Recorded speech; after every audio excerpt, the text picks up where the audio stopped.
Global warming क्या है? Global warming के क्या कारण है? ग्लोबल वार्मिंग के समाधान क्या है? आइए इस वीडियो में समझते हैं। अगर ये वीडियो अच्छा लगे तो इसे लाइक, शेयर और चैनल को सब्सक्राइब जरूर करें। ग्लोबल वार्मिंग एक ऐसा शब्द है जिससे लगभग हर कोई परिचित है, लेकिन इसका अर्थ अभी भी हम में से अधिकांश के लिए स्पष्ट नहीं है। तो ग्लोबल वार्मिंग पृथ्वी के वातावरण के समग्र तापमान में क्रमिक वृद्धि को संदर्भित करता है। विभिन्न गतिविधियां हो रही हैं जो धीरे धीरे तापमान बढ़ा रही हैं। ग्लोबल वार्मिंग हमारे हिम ग्लेशियरों को तेजी से पिघला रहा है। ये धरती के साथ साथ इंसानों के लिए भी बेहद हानिकारक है। ग्लोबल वार्मिंग को नियंत्रित करना काफी चुनौतीपूर्ण है, हालांकि यह असहनीय नहीं है। किसी भी समस्या को हल करने में पहला कदम समस्या के कारण की पहचान करना है। इसलिए हमें पहले ग्लोबल वार्मिंग के कारणों को समझने की आवश्यकता है, जो हमें इसे हल करने में आगे बढ़ने में मदद करेंगे।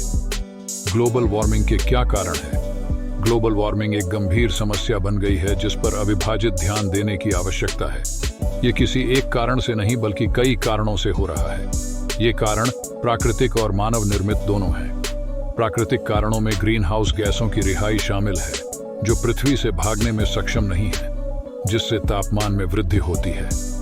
इसके अलावा ज्वालामुखी विस्फोट भी ग्लोबल वार्मिंग के लिए जिम्मेदार है। ये कहना है कि इन विस्फोटों से कार्बन डाइऑक्साइड के टन निकलते हैं, जो ग्लोबल वार्मिंग में योगदान करते हैं। इसी तरह मीथेन भी ग्लोबल वार्मिंग के लिए जिम्मेदार एक बड़ा मुद्दा है।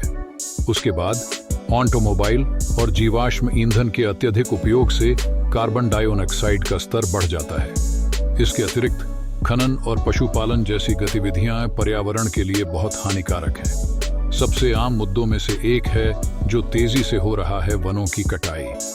इसीलिए जब कार्बन डाइऑक्साइड के अवशोषण के सबसे बड़े स्रोतों में से एक ही गायब हो जाएगा, तो गैस को विनियमित करने के लिए कुछ भी नहीं रहेगा। इस प्रकार यह ग्लोबल वार्मिंग में परिणाम देगा। ग्लोबल वार्मिंग को रोकने और धरती को फिर से बेहतर बनाने के लिए तुरंत कदम उठाए जाने चाहिए। ग्लोबल वार्मिंग के समाधान क्या है? जैसा कि पहले कहा गया है, यह चुनौतीपूर्ण हो सकता है, लेकिन यह पूरी तरह से असंभव नहीं है। जब संयुक्त प्रयास किए जाते हैं तो ग्लोबल वार्मिंग को रोका जा सकता है। इसके लिए व्यक्तियों और सरकारों दोनों को इसे प्राप्त करने की दिशा में कदम उठाने होंगे। हमें ग्रीन हाउस गैस की कमी से शुरू करना चाहिए। इसके अलावा उन्हें गैसोलीन की खपत पर नजर रखने की जरूरत है। एक हाइब्रिड कार पर स्विच करें और कार्बन डाइऑक्साइड की रिहाई को कम करें। इसके अलावा नागरिक सार्वजनिक परिवहन या कारपूल को एक साथ चुन सकते हैं। इसके बाद रिसाइकलिंग को भी प्रोत्साहित किया जाना चाहिए।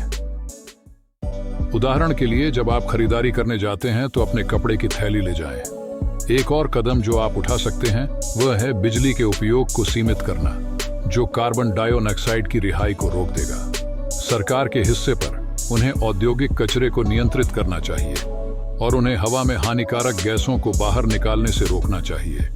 वनों की कटाई को तुरंत रोका जाना चाहिए और पेड़ों के रोपण को प्रोत्साहित किया जाना चाहिए। संक्षेप में, हम सभी को इस तथ्य का एहसास होना चाहिए कि हमारी पृथ्वी ठीक नहीं है। इसका इलाज करने की जरूरत है और हम इसे ठीक करने में मदद कर सकते हैं। वर्तमान पीढ़ी को भविष्य की पीढ़ियों की पीड़ा को रोकने के लिए ग्लोबल वार्मिंग को रोकने की जिम्मेदारी लेनी चाहिए। इसलिए हर छोटा कदम, कोई फर्क नहीं पड़ता कि कैसे छोटा, वजन बहुत वहन करता है और ग्लोबल वार्मिंग को रोकने में काफी महत्वपूर्ण है।